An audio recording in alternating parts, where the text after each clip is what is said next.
Le Pasteur, écrit par Hermas, est un texte de la deuxième moitié du IIe siècle. On peut le classer dans le genre apocalyptique.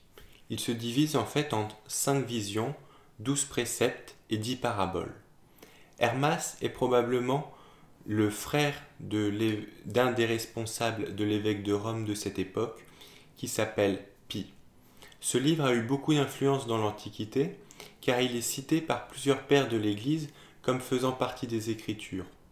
Athanase d'Alexandrie le compte dans sa liste des livres ecclésiastiques, et il figure aussi dans le Codex Sinaiticus, qui est un des plus anciens manuscrits bibliques.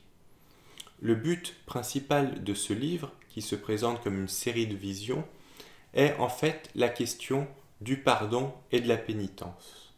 Mais pour bien comprendre cela, il faut revenir un peu sur le contexte de l'époque, qui est assez différent du nôtre.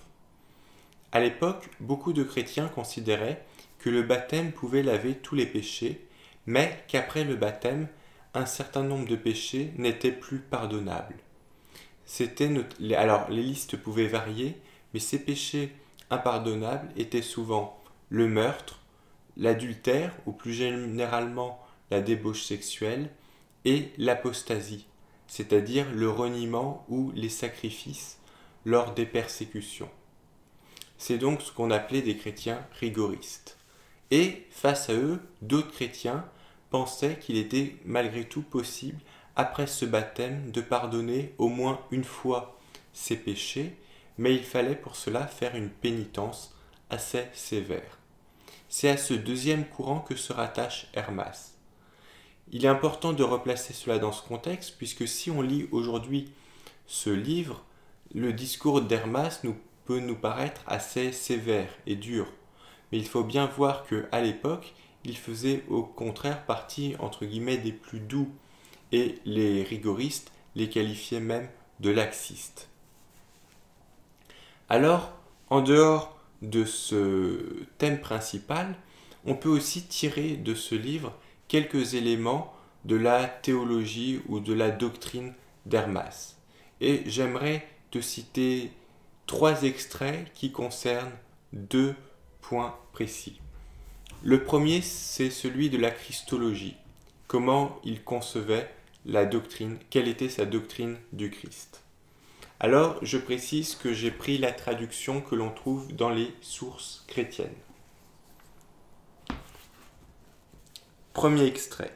L'Esprit Saint préexistant, qui a créé toute chose, Dieu l'a fait habiter dans la chair qu'il avait choisie. Cette chair, donc, dans laquelle l'Esprit Saint prit demeure, servit fort bien l'Esprit en marchant dans la voie de la sainteté et de la pureté, sans souiller l'Esprit en aucune façon. Et deuxième extrait sur le même thème.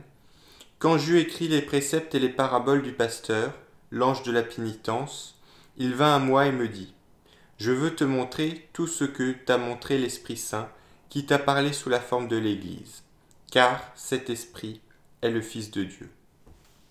On voit en fait dans ces 2 extraits que pour Hermas, c'est l'Esprit Saint lui-même qui s'est incarné.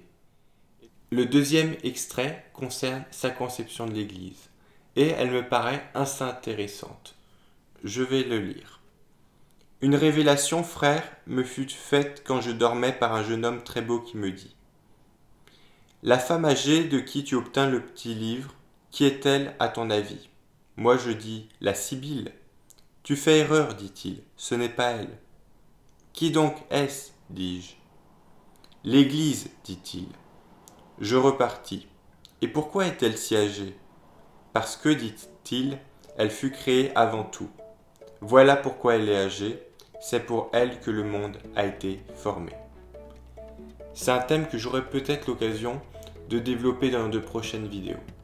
En attendant, si tu veux retrouver ces différents extraits, tu peux les voir en version écrite sur mon blog. Il y a en plus les références précises pour les lire dans leur contexte. Si tu as des questions ou des remarques, n'hésite pas à me laisser un commentaire et moi je te dis à bientôt pour une prochaine vidéo.